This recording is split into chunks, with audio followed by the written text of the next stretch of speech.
Transcription 90, speed 100 to 120 words per minute. Start. Now, there is another aspect of the rubber industry, namely the rubber producing industry, which has been entirely left out of the consideration of this bill, that is the rubber manufacturing industry. My honorable friend Mr. R.P. Sinha has rightly pointed out that aspect. We find that Indian rubber production has been consumed by the rubber manufacturing industry in India. So here is the question of increasing Indian production. As with the tea trade, the question is of export. As yet, the structure of the tea trade and the trends of the tea trade are such that it is mainly dependent on export, and whenever there is any loss of export market, there is a hue and cry of a crisis.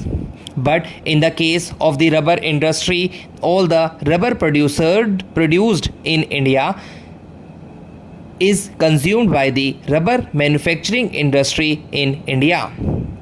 Rubber is a very important commodity, and this industry should also be developed here. There is a deficit in Indian production, so the government thinks of allowing import of rubber. If the production of rubber is increased by 27,000 tons a year, that will be consumed in India. That is all very true. So my point is that in connection with the development of the rubber industry, we cannot leave the rubber manufacturing industry out of our consideration. These are closely connected with one another. Coming to the question of the rubber manufacturing industry, my friend Mr. R.P. Sinha has rightly pointed out that it is also dominated mainly by foreign companies. The rubber manufacturing industry in India produces various types of rubber goods, from tires to waterproofs and other rubber materials. They produce tires and tubes, cables, general mechanical goods including roofing, footwear and so on. But the predominant position in the rubber manufacturing industry is occupied by Messrs. Dunlop Rubber Company, Messrs. Firestone Tire and Rubber Company, Bata India, etc. And from the figures which have been given in the report of the Indian Tariff Board, it is seen that the average total consumption of rubber is distributed among a large number of small industries. Here also the question that arises is this: how should we treat these concerns, these big gigantic concerns? Sir, I have not studied the condition of labor in these industries of Messrs. Dunlop, Firestone and Goodyear Company.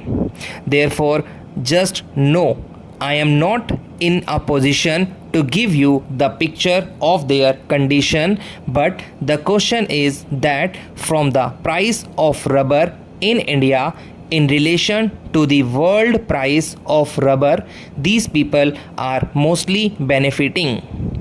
It is true that prices cannot be fixed in such a way that the big concerns will pay one price for the rubber and the small concerns will pay another price for rubber.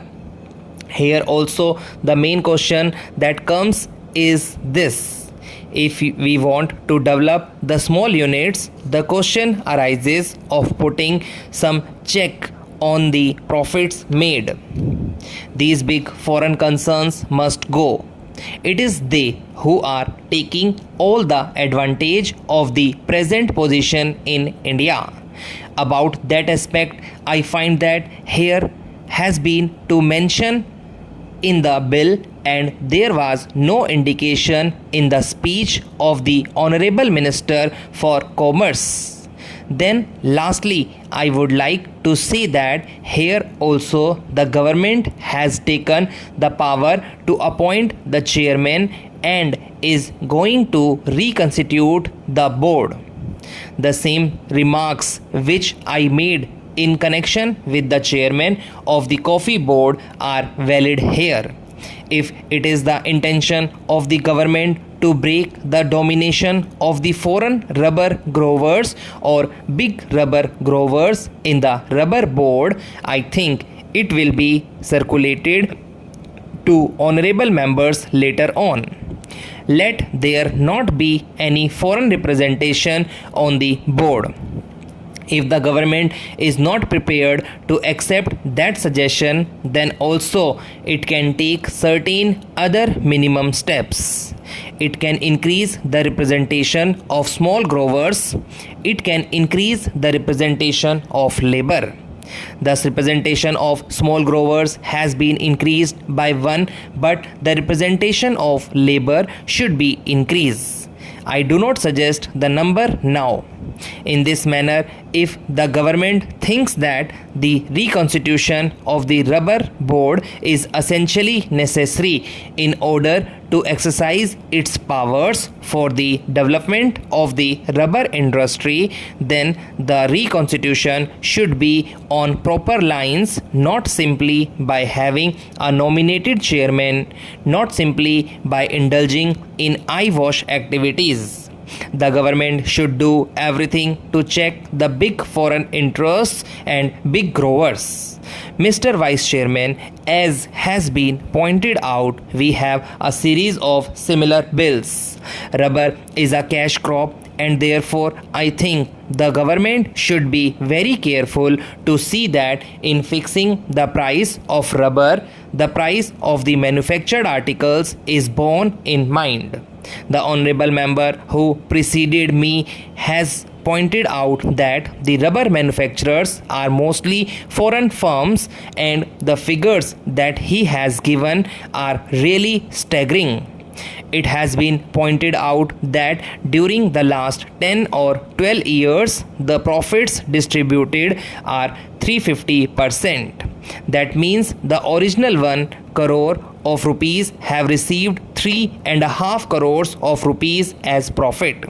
It has also been pointed out that 1 crore of rupees have become 2 crores of rupees by means of bonus shares, and the market price of the shares of 2 crores of rupees is nearly 7 crores of rupees.